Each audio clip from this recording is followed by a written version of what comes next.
And welcome everyone to Beyond the Forecast. Today, we are continuing our boater safety awareness. So it's National Boating Safety Week across the United States. And here in Northern Michigan, we are getting into that warmer weather, whether you want to believe it after this week or not, but we are starting to get into those summer months where we're starting to think about getting on the lakes, getting in the rivers, and our weather plays a huge part in our summer and enjoying the amazing lakes and rivers we have across Northern Michigan. So let's prepare you for some things that you could see with our lakes and weather, right? So first up, we are going to send it over to meteorologist John Gross, who is going to talk to you about storm surge. Yes, storm surge mainly has to do with hurricanes and pushing a lot of water on land, but can it happen here in the Great Lakes? Meteorologist John Gross breaks down the science and weather of storm surges for you and lets you know all the details behind that. Now we continue with meteorologist John Gross, who is going to dive into boating safety as well. What you need to know, and as we head into those summer months, about boating and safety. So we'll have all of that kind of mixed in this show for you today. But also, we'll have a look at our live streaming podcast with myself and meteorologist Haley Fischetti coming up at the end. But before we get to those segments, let's do our fun little activities here off the top of the show. Let's look back at this day in weather history. On this day, May 22nd, 1876, so that's just a few years ago, Denver, Colorado saw 6.53 inches of rain. May 22nd, 6.53 inches of rain to be exact. And the reason you have to be exact is because that rain that fell in 24 hours, that much rain, that is an all-time record for Denver, Colorado. Now, some may say, well, that's not a ton of rain in 24 hours. You have to remember where Denver's located. It's in the Rocky Mountains. They tend to not see a ton of rain. So nearly 7 inches of rain is the all-time record there for Denver, Colorado. And that happened back on this day in 1876. So a fun fact for you. All right, trivia time. Wednesday, we asked, what is the hottest temperature ever recorded in the world? Is it 200, 134, 112, or 187 degrees? Well, the answer is actually 134. And if I'm not mistaken, I believe this was in Death Valley, California. But 134 degrees. That's really hot, but to be fair, anything over like 95 to me is hot. So I just can't imagine being in weather like that. I went to Phoenix once and I saw temperatures at like 110. I didn't enjoy it at all, but to each their own. If you like hot weather, well, Death Valley, California is where they have the hottest hottest temperature on record. Today we want to know, what is the highest wind gust ever recorded? Is it 187 miles per hour, 205 miles per hour, 253 miles per hour, or 298 miles per hour? This one might be tricky. Hit the QR code with your phone. It'll take you to where you can answer.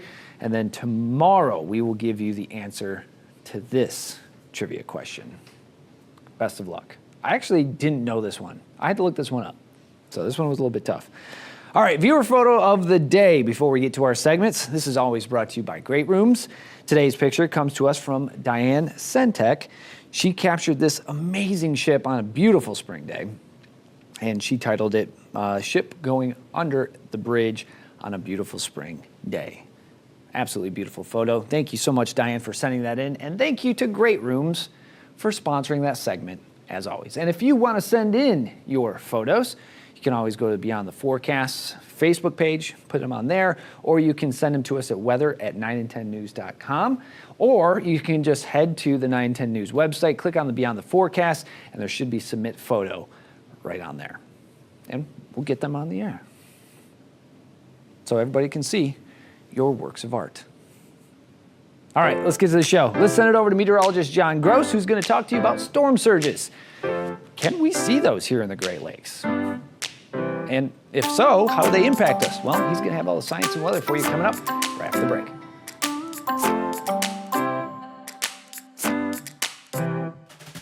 Hey there, everybody. Meteorologist John Gross, and we are going to continue to talk about marine safety as we are now starting to get into the warmer months. We're getting closer to the summer season, and one of the main topics we do have to talk about with marine safety on the water is something that we do call storm surge. Now, here in the Great Lakes, into the state of Michigan, we can technically get storm surge from areas of low pressure over the lakes, and that can cause deeper pressures to create waves that then push onshore, and it can lead to flooding concerns. But usually near the Great Lakes, we're talking about the height of that water being pushed onshore near a few feet. That's usually the highest chance, or at least the highest amount of water we're talking about, at least here on the Great Lakes.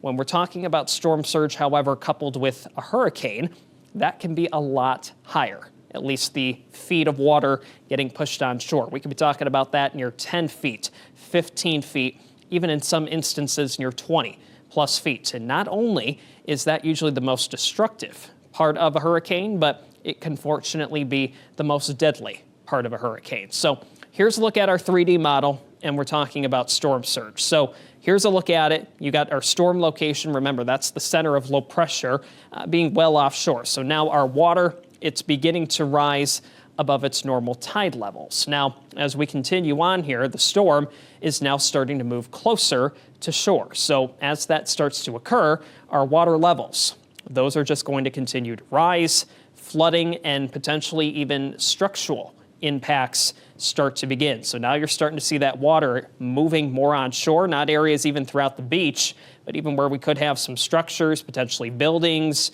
apartments, anything that can be right there on the shoreline, now starting to be more susceptible to that water being pushed onshore. And as the storm continues to move not only near the shoreline, but now we're talking about landfall, we have lower pressure, and now we have those stronger winds continuing to push that water onshore. So that's when you can really start to accumulate the water in the amount of feet. Like I mentioned earlier, especially coupled with a hurricane. This is usually when we're talking about storm surge. That can be near 10 feet, 15 feet, even near 20 feet. And we can see very destructive impacts from what we do see occur with storm surge. So let's go ahead and go through a few scenarios. And we're focusing more on the hurricane side of things. I know we technically can see storm surge within the Great Lakes, but again, when you're talking about the height with the water, it's usually about a few feet. So areas near the coastline, you can talk about some minor flooding potentially, but when you're talking about the hurricane, that's usually when we are seeing more of the destruction, and unfortunately, we can have more deaths occur within any storm surge we do see. So here's a look at a few scenarios. We're talking about what we'll have here as a weaker storm, so smaller amounts of surge, but you can still get a rise in the water. So you can see it potentially even move areas right there along the beach. You can have that water maybe even near a few feet, as high as potentially even near 10 feet, as you're talking about that weaker storm. But now, in this scenario, we're talking about a stronger storm. So the higher rise in the water is when we're going to start to see that water moving farther inland. And that is when you're starting to talk about that chance for structural impacts to anything you might have on the coastline, even a little bit farther inland. We can be seeing that storm surge move in as much as half a mile away from the coastline. So any structures, any buildings, anything that's going to be in the path of that water, not going to be good news when you're talking about that surge very, very strong. And when you're talking about a major storm, this can be a Category 3, 4, even a Category 5 hurricane. That's when you're talking about the storm surge really, really high. You can talk about those numbers near 15 feet, 20 feet, even in some instances, 20 plus feet. So that's when you can really start to see that water not only moving on shore, but it's destroying everything that is in the path. So you do not want to find yourself in an area where you are expecting high storm surge. That's why when we're talking about hurricanes, especially areas near the Gulf Coast, along the Atlantic seaboard, that's one of the main things that we focus on, because it's not the winds that we're more concerned with. While they're still very, very dangerous within a hurricane, this is the main contributing factor that we talk about with not only destruction, but unfortunately loss of life when the storm surge is very, very strong and very, very high. So again, storm surge and a spot where we're talking about that potential damage to not only things right near the coast, but going farther inland can be very, very deadly. So you want to make sure that you are paying attention to the forecasts from the National Hurricane Center, especially when we're talking about hurricanes, to make sure that you and your family can stay safe if you are ever caught in one of these situations. I'm meteorologist John Gross reporting for Beyond the Forecast. Thanks, John. Great details to remember. Now, coming up next, John's going to take you into boater safety as we prep for those warmer months. We'll have that coming up right after the break. Hey there, everybody. Meteorologist John Gross, and we're going to continue our conversation on marine safety as we are now starting to get into the warmer months of the year, approaching the spring and summer season. And as we are now getting into areas where we're talking about the better chances for you to even take the boat out, even potentially the pontoon boat, maybe the jet ski on an open body of water, making sure that you're prepared, ready to go, so you don't find yourself in a situation that you weren't thinking about before you do hit the water. So we'll talk about boating safety tips and go over again just some more things you probably at least should think about before you do venture out on the water this season. One of the main ones is making sure that everybody on the boat at least has a life jacket just in case something does happen to the boat. Now, whether it's capsized, whether you're overcome by larger waves, whether you happen to have a fire on the boat, anything that could potentially happen, you want to make sure that everybody on the boat at least has some sort of flotation device if you do have to quickly get into the water. Knowing your state boating laws, that can help you avoid tickets, fees. While they'll be similar from state to state, they can vary quite a bit. So making sure you're brushing up on that before you do hit the water. Taking a boater safety course, that can only help you with driving or at least steering a boat out on the water, very similar to how we take driving safety courses to drive vehicles on the road. So same philosophy there. Other things that you can do, preparing your boat before hitting the water, checking your gas, checking your oil, checking the lights, making sure that you've got the life vests on the boat. All of those things are going to be crucial before you do get onto the water for the first time for the season. Something else that you can talk about weather-wise, making sure you know the forecast. Not only the forecast where you are at land, but where you're going on the water, because those temperatures can differ quite a bit. And not only the air temperatures, but we're also talking about the water temperatures, because water, especially when you're going throughout late spring, even going into late fall, those numbers can vary quite a bit from your air temperature. And if you do happen to find yourself in the water, you can have shock potentially set in some instances hypothermia. So you want to make sure that you're trying to avoid those types of things, as well as just making sure you know how to dress out on the boat. Usually it is a little bit cooler when you're talking about temperatures out on the open water versus on land. And another thing that you can talk about is letting somebody know about your boat trip on shore, making sure that they know where you're at and what you are doing in case something does happen when you're doing your boating trip, your pontoon trip, or even your jet ski trip.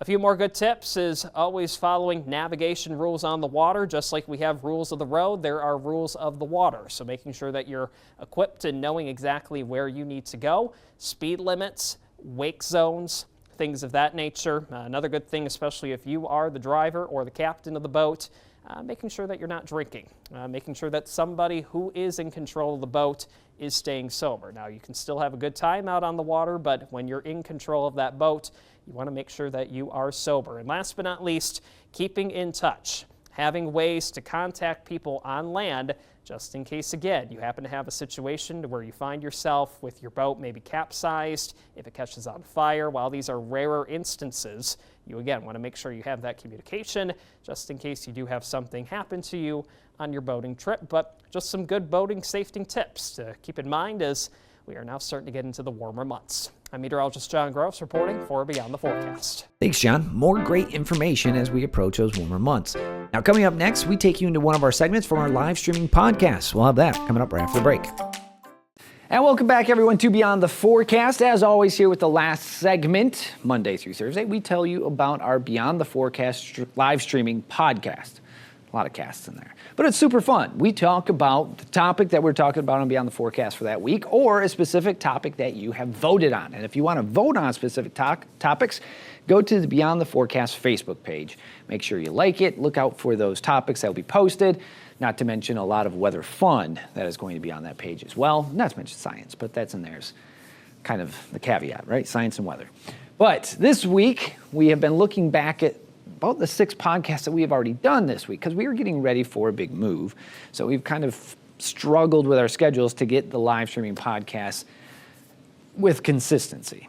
So we're kind of looking back, and we have been looking back at our topics from spring to severe weather to climate to Tornado Alley. We've covered many topics so far, and here's one of them. Check it out. Right. Oh, that's all topography, and a lot of people who grew up in Michigan, you could attest to this too. Oh, yeah. I always figured US 10. So when my parents split, Dad lived down in Merrill, down by Saginaw. Mom lived up here, so Dad would come get us every other weekend, and we'd drive back. If it was a bad winter, there was a lot more snow south of US 10. Yes. If it was just a lake effect winter, the snow was gone by US 10. Right. So Claire was always that dividing zone for me. Right. Now, as I'm older, Claire's no longer the dividing zone. Not at all. It's more up here. It's more up towards Cadillac is the dividing zone. Yeah, I think Cadillac Mesick is like the big dividing stone. Like the lake effects, yes, can stretch far, but the thing is, where you're holding onto the snow can really you can base winter off of where the snow is compiling and staying. 100%, yeah. Temperatures and everything like that.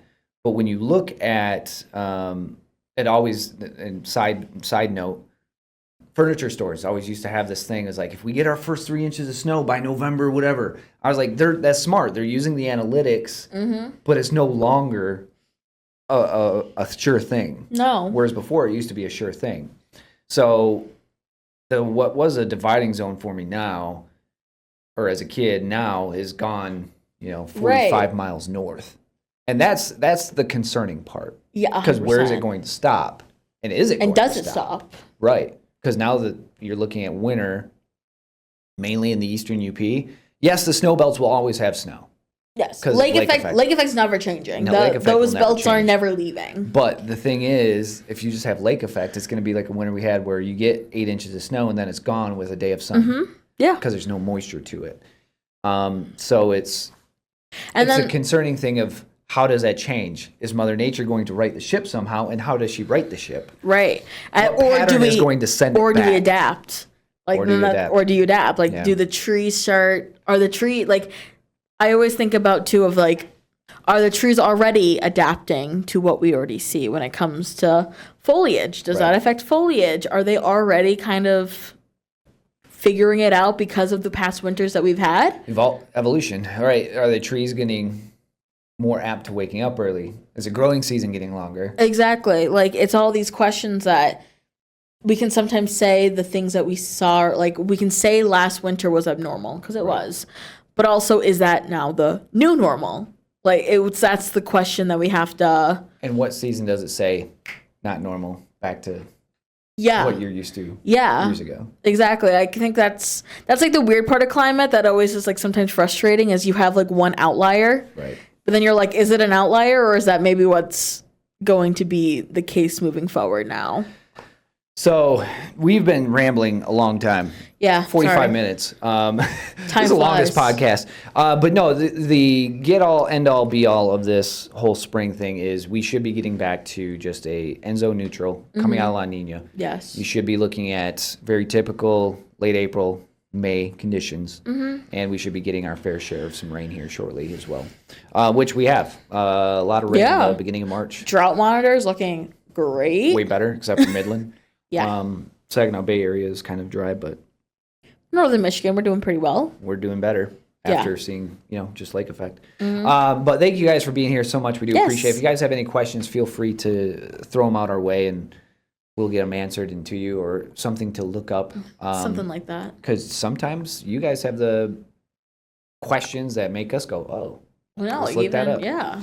But we appreciate you all being here for the spring. Thank you, Nate. So there you go. You can catch them all on Beyond the Forecast Facebook page or the 910 News YouTube channel, where they'll live forever, as you can either just listen to it or watch and listen, or if you take your podcasts in the old-fashioned way, listening, they will eventually be here on Spotify as well as Apple Podcasts, or wherever you take your podcasts in, they will be there eventually. We are working very hard to get that set up for you. So thank you for joining us today for Beyond the Forecast. Like always, 4:30 to 5 o'clock, Monday through Friday. And For meteorologist John Gross, for meteorologist Haley Fischetti, I am Chief Meteorologist Michael Stevens. Thank you for joining us so much for our deep dive into science and weather. We appreciate you being here. We'll be back tomorrow, 4:30, for the Friday edition of Beyond the Forecast, which is very similar. One caveat, though, viewer question Friday. We'll have that for you. So be good, stay safe, take care. We'll catch you all on Friday. Bye, everybody.